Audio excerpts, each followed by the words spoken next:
on partait de l'idée, si je me souviens bien, que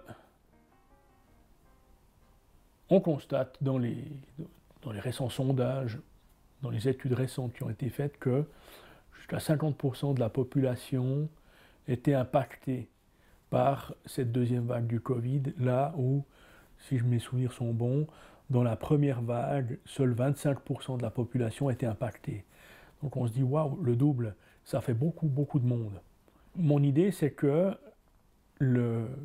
cet impact sur la santé psychique, ça touche bien les individus au niveau de leur santé psychique, mais c'est pas quelque chose comme un trouble psychique qui tout d'un coup apparaît comme ça, mais c'est un trouble psychique ou des difficultés psychiques en lien avec un contexte. Et c'est, dans le fond, le contexte lui-même qui génère tout ça. Si vous voulez, de la même manière que si on a tout d'un coup, on vit une crise économique et que le taux de chômage explose, il y a de fortes chances que les nombreuses personnes au chômage vont développer des troubles psychiques.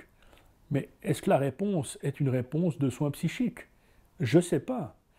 La réponse est peut-être beaucoup plus dans qu'est-ce qu'on peut au niveau social faire pour que, dans le fond, ce qui est généré par un événement contextuel puisse être aussi soigné contextuellement par les forces du lien social. Parce que de toute façon, les ressources en termes de soins psy, on ne les a pas pour soigner 50% de la population. Donc de toute façon, ça ne va pas être des réponses adaptées. Le soin psy, individu à individu. Les réponses sont beaucoup plus probablement à trouver, peut-être que ce n'est pas maintenant qu'on va les mettre en place, mais que ce sera dans un deuxième temps, mais dans la force du collectif. Qu'est-ce qu'on peut faire en tant que collectivité pour se relever de l'épreuve qu'on a traversée, non pas en psychiatrisant les conséquences du drame que nous avons vécu collectivement, mais en s'en occupant en tant que collectivité. C'est-à-dire la force du groupe pour faire face ou pour se relever de l'épreuve. Je pense que les démarches citoyennes, les initiatives citoyennes pour recréer du lien social après des catastrophes, après des guerres, je pense qu'on pourrait trouver une inspiration auprès d'autres populations, peut-être justement des populations qui ont été exposées à des drames, que ce soit des situations de drames, de catastrophes naturelles par exemple, que ce soit des situations de catastrophes type guerre, conflit, que ce soit d'autres types de drames collectifs. Eh bien, comment ils ont fait? Quels moyens ils ont trouvé pour se relever de là? Parce que, il me semble que dans le monde occidental moderne, on a pris une direction quand même très individualiste, où en même temps il y a la revendication de l'individu au droit de décider pour lui-même, au droit de décider à peu près de tout pour lui-même, évidemment au détriment du collectif. Et en même temps qu'il y a cette individualisation revendiquée, eh ben, je pense qu'on individualise aussi beaucoup tout ce qui relève de la santé. Là encore, au détriment du collectif. Et je pense qu'il y a d'autres lieux dans le monde où ils ont réussi à davantage développer la question des ressources collectives à faire face à un drame ou une catastrophe, parce que parce que c'est arrivé dans des sociétés où la force du lien social est encore plus forte, plus importante.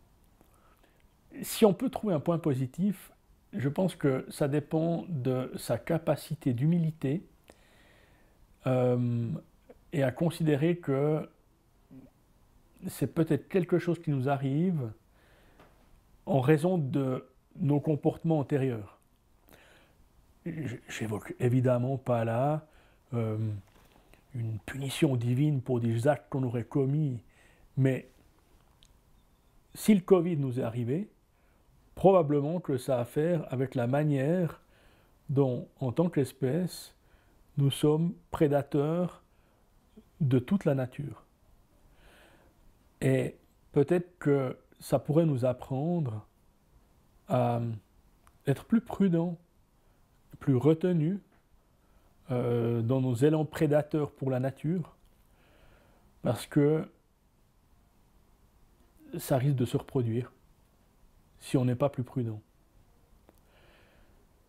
Non, je ne sais pas si l'humain est capable de cette humilité, et je ne sais pas du tout. L'expérience du passé montre plutôt que l'humain a tendance à très vite oublier les choses dramatiques qu'il a eu à affronter, que c'est probablement dans sa nature d'oublier. Et qu'on a quand même beaucoup de mal à tenir durablement compte des expériences douloureuses du passé. C'est-à-dire on a tendance peut-être à assez vite oublier pourquoi ces traces sont là. On oublie le lien qu'il y a à faire entre ce qui a causé la survenue et les traces qui restent. Quelque part, le trauma est toujours là, mais on a perdu de vue ce qui l'a occasionné. Au niveau individuel, le fait d'oublier les mauvaises expériences, voire de développer des amnésies sur des mauvaises expériences, c'est effectivement parfois une condition de survie. En tant que groupe, on pourrait penser que ce n'est pas le cas. C'est-à-dire, en tant que groupe, on a intérêt à se souvenir des événements du passé pour pouvoir en tenir compte dans le futur et pour en tirer des enseignements pour le futur. Donc, autant je pense que c'est vrai au niveau individuel que la capacité d'oubli peut être une condition de survie, autant au niveau du groupe, c'est quelque part un drame quand on perd la mémoire des choses du passé. En tant que groupe, on peut assumer le passé, en tenir compte, et en tenir compte pour s'ajuster par rapport aux épreuves qui surviennent à un moment donné.